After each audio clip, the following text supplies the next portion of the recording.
जय श्री कृष्णा।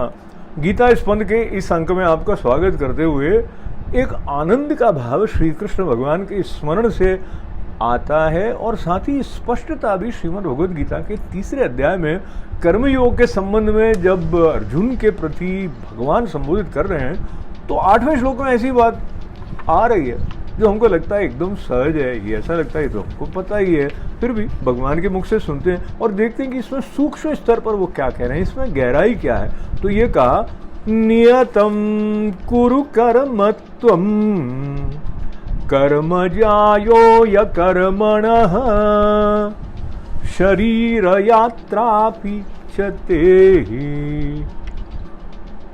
न प्रसिद्ध्येद कर्मणः, कि भाई तू शास्त्र विहित कर्तव्य कर्म कर, क्योंकि कर्म नहीं करने की अपेक्षा कर्म करना श्रेष्ठ है।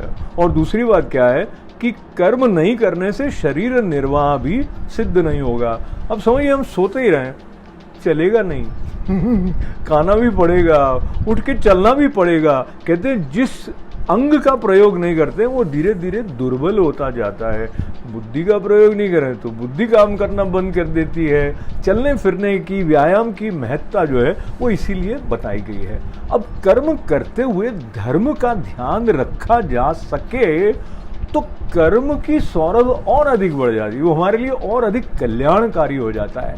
जैसे आचार्य शंकर ने स्मरण करवाया कि चित्त की शुद्धि के लिए कर्म है, और वेद व्यास जी ये कह गए हैं कि आत्मान प्रतिकूलानि परेशान न समाचरेत।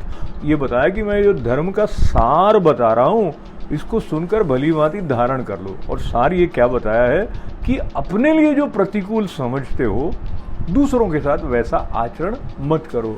मेरे दादाजी शरीर नहीं है, इंद्रराज जी व्यास, जो गायत्री परिवार में श्री राम शर्मा आचार्य जी के शिष्य थे।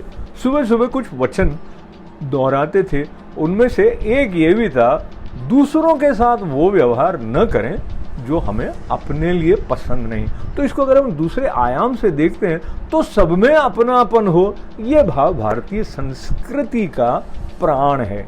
अब इस अपनापन की बात को साथ में रखते हुए जब हम कुरुक्षेत्र के मैदान में हैं तो प्रश्न वहीं से तो अर्जुन ने उठाया था कि वो तो मेरे अपने, मैं उनके सामने कैसे जाऊं। इसलिए ये जो ऊहापोह है वो स्पष्ट भगवान करते जाएंगे आगे आगे हमारे लिए। उनकी शरण लेते हैं। जय श्री कृष्णा, मंगल कामनाएं, धन्यवाद।